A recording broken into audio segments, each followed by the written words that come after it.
Okay, so this will be the last video for this particular topic. We're in dealing with Adam's dream, and what was the other question that they asked?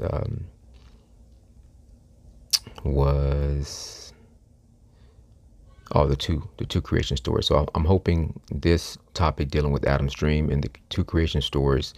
I hope these videos answer the questions for you. But in order to make it out of the cycle or the dream,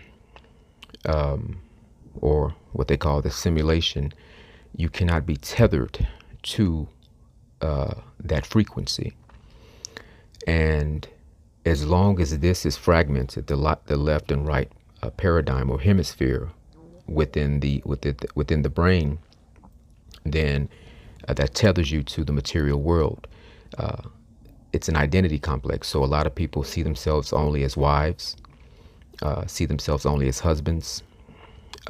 They have given themselves titles, see themselves only as fathers, even though the Bible specifically says, call no man on this planet your father, for you only have one. Yet people still go by that title. So they're actually disobeying what the book says.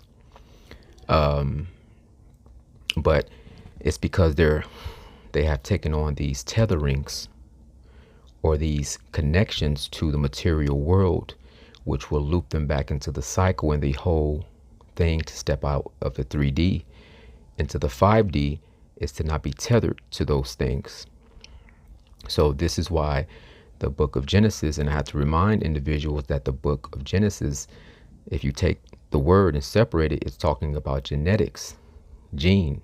Again, how I alluded to in the last video, that it says he took Adam's rib, but it's speaking about ribonucleic acid, DNA. That's why the term gene or genetics is in Genesis, a beginning of manipulating the genetic to be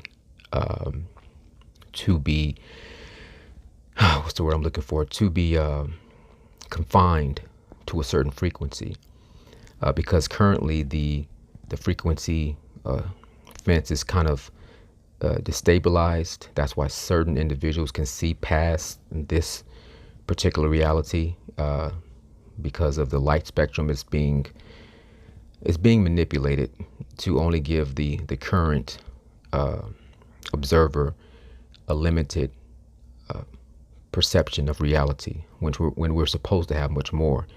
Again, this is part of the fall. The ascension process, we're supposed to be more aware and more alert of who we truly are. That's the awakening process.